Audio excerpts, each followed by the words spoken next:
ನಮಸ್ತೆ ವೀಕ್ಷಕರೇ. ಇಂದು ನಾವು ಕನ್ಯಾ ರಾಶಿಯವರ ನವೆಂಬರ್ ತಿಂಗಳು ಹೇಗಿರ್ತದೆ, ಬುದ್ಧಿವಂತಿಕೆ, ಶಿಸ್ತು ಮತ್ತು ಪರಿಪೂರ್ಣತೆಗೆ ಹೆಸರಾದ ಕನ್ಯಾ ರಾಶಿಯವರಿಗೆ ಈ ನವೆಂಬರ್ ತಿಂಗಳು ಹೇಗಿರ್ತದೆ, ಅದೇ ರೀತಿಯಾಗಿ ನಿಮ್ಮ ವೃತ್ತಿ, ಆರ್ಥಿಕ ಸ್ಥಿತಿ, ಕುಟುಂಬ ಮತ್ತು ಆರೋಗ್ಯಕ್ಕೆ ಸಂಬಂಧಿಸಿದ ಪ್ರಮುಖ ಗ್ರಹಗಳ ಸ್ಥಾನಪಲ್ಲಟಗಳು ಮತ್ತು ಅವುಗಳ ಪರಿಣಾಮದ ಕುರಿತು ಈ ವಿಡಿಯೋದಲ್ಲಿ ನಾವು ಸಂಪೂರ್ಣವಾಗಿ ತಿಳಿಸ್ಕೊಡ್ತಾ ಇದ್ದೀವಿ.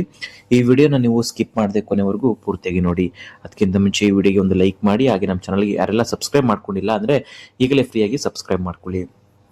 ಸ್ನೇಹಿತರೆ, ಒಂದು ಮುಖ್ಯವಾದ ವಿಚಾರ, ನಿಮ್ಮ ಜೀವನದಲ್ಲಿ ಯಾವುದೇ ರೀತಿಯ ಸಮಸ್ಯೆಗಳಿದ್ರೂ ಕೂಡ ಡಿಸ್ಪ್ಲೇ ಆಗ್ತಿರುವಂಥ ಗುರುಜಿ ನಂಬರ್ಗೆ ಕಾಲ್ ಮಾಡಿ ಶಾಶ್ವತವಾದ ಪರಿಹಾರವನ್ನ ಮಾಡಿಸಿಕೊಳ್ಳಿ. ಮೊದಲಿಗೆ ನಾವು ಈ ಒಂದು ರಾಶಿಯವರ ವೃತ್ತಿ ಮತ್ತು ಉದ್ಯೋಗದ ಬಗ್ಗೆ ನೋಡುವುದಾದರೆ, ಸೂರ್ಯನು ನಿಮ್ಮ 2ನೇ ಮನೆಯಲ್ಲಿ ಸಂಚರಿಸುವುದರಿಂದ ನಿಮ್ಮ ಮಾತಿನ ಪ್ರಭಾವ ಹೆಚ್ಚಾಗ್ತದೆ. ಇದು ಸಭೆಗಳು, ಮಾತುಕತೆಗಳು ಮತ್ತು ಪ್ರಸ್ತುತಿಗಳಲ್ಲಿ ನಿಮಗೆ ಯಶಸ್ಸು ತಂದುಕೊಡುತ್ತದೆ. ಉದ್ಯೋಗದಲ್ಲಿರುವವರಿಗೆ ಹೊಸ ಜವಾಬ್ದಾರಿಗಳು ಸಿಗುವ ಸಾಧ್ಯತೆ ಇದೆ. ಇದು ನಿಮ್ಮ ಸ್ಥಾನಮಾನವನ್ನು ಹೆಚ್ಚಿಸುತ್ತದೆ. ಅದೇ ರೀತಿಯಾಗಿ ತಿಂಗಳ ದ್ವಿತೀಯಾರ್ಧ, ಸೂರ್ಯನು ನಿಮ್ಮ 3ನೇ ಮನೆಗೆ ಪ್ರವೇಶಿಸಿದಾಗ ನಿಮ್ಮಲ್ಲಿ ಆತ್ಮವಿಶ್ವಾಸ ಮತ್ತು ಧೈರ್ಯ ಹೆಚ್ಚಾಗ್ತದೆ. ನಿಮ್ಮ ಪ್ರಯತ್ನಗಳಿಗೆ ಉತ್ತಮ ಪ್ರತಿಫಲ ಕೂಡ ದೊರೆಯುತ್ತದೆ.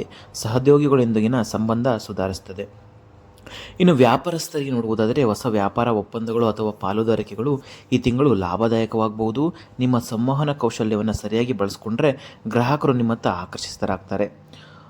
ಕಚೇರಿ ರಾಜಕೀಯದಿಂದ ದೂರವಿರಿ ಮತ್ತು ನಿಮ್ಮ ಕೆಲಸದ ಗುಣಮಟ್ಟದತ್ತ ಗಮನ ಹರಿಸಿ. ಅನಗತ್ಯ ವಾದ ವಿವಾದಗಳಲ್ಲಿ ತೊಡಗಬೇಡಿ. ನಿರುದ್ಯೋಗಿಗಳಿಗೆ ಉದ್ಯೋಗದ ಅವಕಾಶಗಳು ದೊರೆಯುವ ಸಾಧ್ಯತೆ ಇದೆ.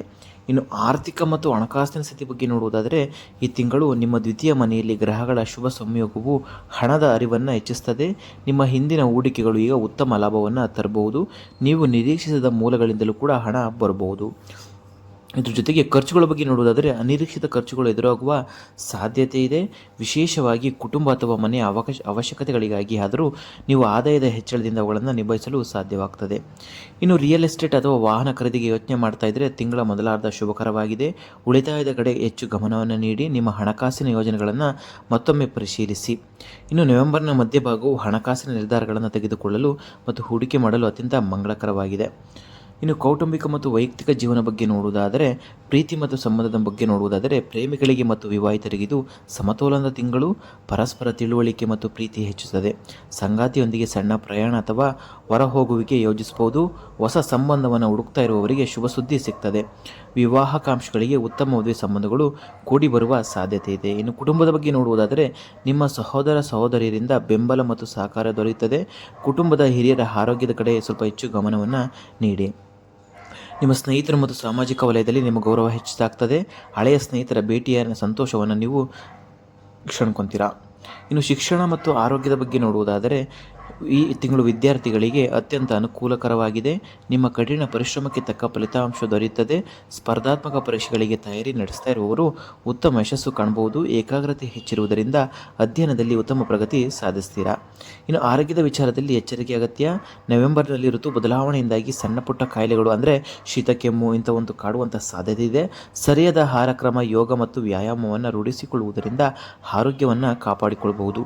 ಮಾನಸಿಕ ಒತ್ತಡವನ್ನು ಕಡಿಮೆ ಮಾಡಲು ಧ್ಯಾನ ಅಥವಾ ನಿಮ್ಮ ಇಷ್ಟದ ಹವ್ಯಾಸಗಳಿಗೆ ಸಮಯವನ್ನು ನೀಡಿ. ಇನ್ನು ಅದೃಷ್ಟ ಮತ್ತು ಆಧ್ಯಾತ್ಮಿಕ ಜೀವನ ಕಡೆ ನೋಡುವುದಾದರೆ, ಈ ತಿಂಗಳು ನಿಮ್ಮ ಅದೃಷ್ಟವು ನಿಮಗೆ ಸಂಪೂರ್ಣ ಬೆಂಬಲವನ್ನು ನೀಡುತ್ತದೆ. ನಿಮ್ಮ ಅನೇಕ ಕಾರ್ಯಗಳು ಅಂದುಕೊಂಡಂತೆ ನಡೀತದೆ. ಇದು ನಿಮ್ಮ ಆತ್ಮಸ್ಥೈರ್ಯವನ್ನು ಮೆಚ್ಚುತ್ತದೆ. ಇನ್ನು ದೂರದ ಪ್ರಯಾಣವನ್ನು ಯೋಜಿಸ್ತಾ ಇದ್ದರೆ ತಿಂಗಳ ಕೊನೆಯ ವಾರ ಹೆಚ್ಚು ಶುಭಕರವಾಗಿದೆ. ಇದು ನಿಮಗೆ ಆರ್ಥಿಕ ಮತ್ತು ವೃತ್ತಿಪರ ಲಾಭಗಳನ್ನು ನೀಡುತ್ತದೆ. ನೀವು ಆಧ್ಯಾತ್ಮಿಕ ಒಲವು ಹೆಚ್ಚಾಗ್ತದೆ. ದೇವಾಲಯಗಳಿಗೆ ಭೇಟಿ, ಧಾರ್ಮಿಕ ಕಾರ್ಯಕ್ರಮಗಳಲ್ಲಿ ಭಾಗವಹಿಸುವಿಕೆ ಅಥವಾ ಧ್ಯಾನದಿಂದ ಮಾನಸಿಕ ಶಾಂತಿಯನ್ನು ನೀವು ಪಡಿತೀರಾ. ಈ ಒಂದು ರಾಶಿಯವರಿಗೆ ಪರಿಹಾರ ಮಾರ್ಗ ನೋಡುವುದಾದರೆ, ಪ್ರತಿದಿನ ಗಣೇಶನ ಆರಾಧನೆ ಮಾಡಿ. ಓಂ ಗಂ ಗಣಪತಿಯೇ ನಮಃ ಮಂತ್ರವನ್ನು 108 ಬಾರಿ ಜಪ ಮಾಡಿ. ನಿಮ್ಮ ಇಷ್ಟದ ದೇವರಿಗೆ ಹಸಿರು ಬಣ್ಣದ ಬಟ್ಟೆ ಅಥವಾ ವಸ್ತುಗಳನ್ನು ಅರ್ಪಿಸಿ. ವಾರಕ್ಕೊಮ್ಮೆ ಹಸುವಿಗೆ ಹಸಿರು ಹುಲ್ಲು ಅಥವಾ ಪಾಲಕ್ ಸೊಪ್ಪನ್ನು ನೀಡಿ. ಇದು ನಿಮ್ಮ ಆರ್ಥಿಕ ಸ್ಥಿತಿಯನ್ನು ಸುಧಾರಿಸುತ್ತದೆ. ಒಟ್ಟಾರೆಯಾಗಿ ಕನ್ಯಾ ರಾಶಿಯವರಿಗೆ ನೋಡುವುದಾದರೆ, ನವೆಂಬರ್ ತಿಂಗಳು ಸಕಾರಾತ್ಮಕ ಮತ್ತು ಪ್ರಗತಿಯ ತಿಂಗಳು ಆಗ್ತದೆ. ನಿಮ್ಮ ಶ್ರಮ, ಬುದ್ಧಿವಂತಿಕೆ ಮತ್ತು ತಾಳ್ಮೆಯಿಂದ ಉತ್ತಮ ಫಲಿತಾಂಶಗಳನ್ನು ಪಡಿತೀರಾ. ಸೊ ಇದಾಗಿತ್ತು ನವೆಂಬರ್ ತಿಂಗಳ ಕನ್ಯಾ ರಾಶಿಯವರ ರಾಶಿ ಭವಿಷ್ಯ. ಮುಂದಿನ ಒಂದು ವಿಡಿಯೋಸ್ಗಳಲ್ಲಿ ಸಿಗೋಣ. ಅಲ್ಲಿವರೆಗೂ ನೋಡ್ತಾ ಇರಿ ಜ್ಯೋತಿಷ ರತ್ನ ಯೂಟ್ಯೂಬ್ ಚಾನಲ್. ಹಾಗೆ ನಿಮ್ಮ ಜೀವನದಲ್ಲಿ ಏನಾದರೂ ಸಮಸ್ಯೆಗಳಿದ್ದರೆ ಡಿಸ್ಪ್ಲೇ ಆಗ್ತಿರೋ ಒಂದು ಗುರುಜಿ ನಂಬರಿಗೆ ಕಾಲ್ ಮಾಡಿ. ಧನ್ಯವಾದಗಳು.